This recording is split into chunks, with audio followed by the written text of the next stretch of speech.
മാങ്കൂട്ടത്തിനെതിരായ രണ്ടാമത്തെ കേസിലെ മുൻകൂർ ജാമ്യാപേക്ഷയിൽ ഉത്തരവ് മറ്റന്നാൾ. ഉത്തരവ് വരുന്നതുവരെ രാഹുലിനെതിരെ കടുത്ത നടപടികൾ പാടില്ല എന്ന് കോടതി പറഞ്ഞു. കേസിൽ തിരുവനന്തപുരം സെഷൻസ് കോടതിയിൽ വാദം പൂർത്തിയായി. സിജോ വി ജോൺ തിരുവനന്തപുരത്ത് നിന്ന് വിവരങ്ങൾ നൽകാനായി ചേരുന്നുണ്ട്. സിജോ, വാദം ഇപ്പോൾ പൂർത്തിയായി എന്നാണ് മനസ്സിലാക്കുന്നത്. എന്താണ് ഇന്നിപ്പോൾ കോടതിയിൽ നടന്നത്? വിവരങ്ങൾ.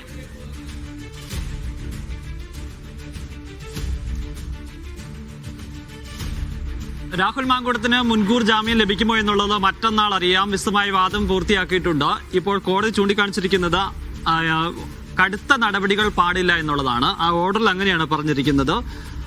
Clear that it is not appropriate to take coercive steps against the petitioner എന്നാണ് പറഞ്ഞിരിക്കുന്നത്. സ്വാഭാവികമായും കടുത്ത നടപടി എന്ന് പറയുന്നത് അറസ്റ്റാണ് നമ്മൾ പ്രതീക്ഷിക്കുക. അപ്പോൾ അറസ്റ്റ് ഉൾപ്പെടെയുള്ള കാര്യങ്ങൾ പാടില്ല എന്ന നിലയിൽ തന്നെയാണ് ആ കോടതിയുടെ ഭാഗത്തു നിന്ന് ഇപ്പോൾ വന്നിരിക്കുന്ന നിർദ്ദേശം. എന്തായാലും ഇത്തരത്തിലൊരു നിർദ്ദേശം എന്ന സാഹചര്യത്തിൽ ഇനി അറസ്റ്റിലേക്ക് അന്വേഷണ സംഘം കടക്കുകയില്ല. സ്വാഭാവികമായി രണ്ടാമത്തെ കേസിൽ കൂടി കോടതിയുടെ ഭാഗത്ത് നിന്ന് ഇത്തരത്തിലുള്ള നിലപാട് വന്നത് രാഹുലിനെ സംബന്ധിച്ചിടത്തോളം വലിയ ആശ്വാസമാണ്. കാരണം ആദ്യത്തെ കേസിൽ അറസ്റ്റ് ഹൈക്കോടതി തടയുകയും ചെയ്തിട്ടുണ്ട്. അതിൽ വിശദമായി വാദം കേൾക്കുന്നത് 15-ാം തീയതിയാണ്. അതുവരെയാണ് അറസ്റ്റ് നടന്നത്. രണ്ടാമത്തെ കേസിൽ കൂടി ഇത്തരത്തിൽ ഒരു കോടതിയുടെ നിലപാട് വന്നത് മറ്റന്നാൾ വരെയെങ്കിലും രാഹുൽ മാങ്കൂട്ടത്തിനെ സംബന്ധിച്ചിടത്തോളം ആശ്വാസമാണ്. പക്ഷേ മറ്റന്നാൾ ജാമ്യം ലഭിക്കുമെന്നുള്ളതാണ് ഏറ്റവും പ്രധാനപ്പെട്ട കാര്യം.